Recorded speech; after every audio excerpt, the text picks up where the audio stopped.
Some lessons in life arrive loudly. They break down doors. They announce themselves with pain, loss, or great reward. But the most important lessons, the ones that shape who we become, often arrive quietly, disguised as ordinary moments.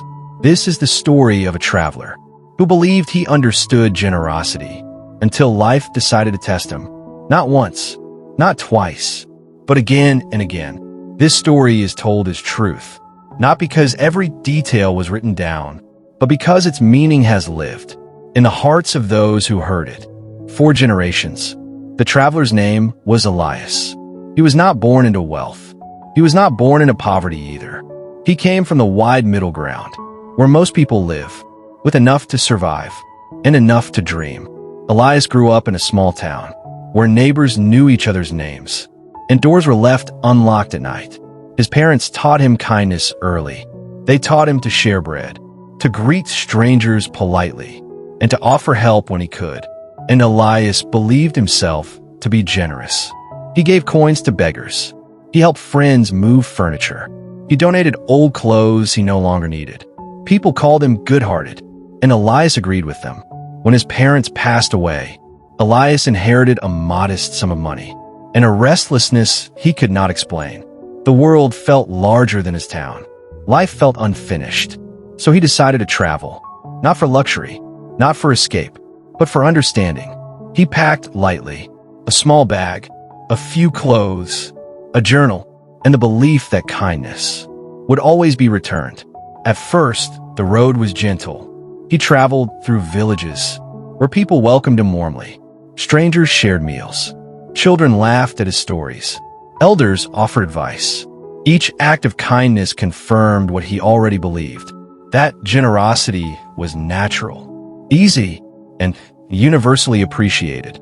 But life does not test us when things are easy. The first test came quietly.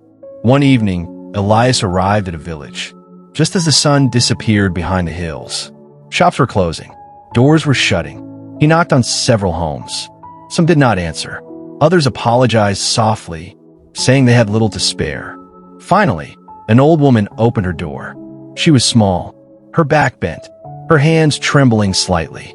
Without hesitation, she invited him inside. Her home was simple. 1 room, 1 table, 1 loaf of bread. She cut the bread in half and placed it before him.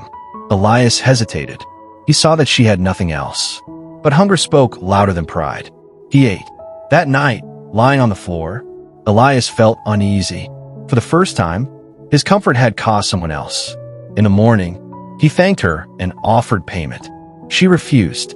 "Keep your money," she said. "Kindness is not a trade." Elias left changed, though he did not yet know how. Days later, the road grew harsher. The weather turned cold. His shoes wore thin. His money grew lighter. Then one night, he encountered a man on the roadside. The man was injured, cold, hungry. Elias stopped. Helping would cost him time, food, and strength. He hesitated. Then he remembered the old woman. He shared his food. He helped the man to shelter. He stayed the night. In the morning, the man was gone. No thanks, no reward, only an empty space where gratitude might have been. Elias felt something uncomfortable rise within him. Disappointment, not because he regretted helping, but because he had expected something in return. And that realization troubled him deeply. As the journey continued, the tests became harder. In one town, a family welcomed him warmly. They shared laughter and stories. When Elias offered to help with work, they accepted eagerly. Days passed, then weeks. They relied on him more and more. Slowly, hospitality turned into expectation. When Elias finally decided to leave, they accused him of ingratitude. He left feeling confused. Was generosity supposed to feel this heavy? In another place, he met a merchant who praised Elias's kindness openly. The merchant borrowed money, promising repayment. Weeks later, the merchant vanished. Elias felt anger now. Not loud anger, but the quiet kind that settles in the chest and whispers, "Never again." He began to guard himself. He still helped, but cautiously. He measured. He calculated. His generosity became conditional. and life noticed. One stormy evening, Elias collapsed from exhaustion. He awoke in a modest home, his fever broken. A young couple had taken him in. They cared for him, without knowing his name, his past, or his ability to repay. When he recovered, he asked why they helped him. The woman smiled. "Because someone once helped us," she said, "and we survived." That night, Elias cried quietly. He realized something painful. He had been keeping score. He had turned generosity into a transaction, and life was not finished teaching him. Years passed. Elias grew older, wiser, tired. He reached a crossroads in the desert, literally and spiritually. There he met a child. The child was alone, lost. Elias searched for the family, but found none. He had a choice. He could give food and directions, and continue his journey, or he could stay. He stayed. Days turned into weeks, weeks into months. He taught the child to read, to laugh, to trust. Eventually, they found the child's relatives. When the child left, Elias felt a deep emptiness, but also peace. He understood now. Generosity was not about feeling good. It was not about being praised. It was not about balance.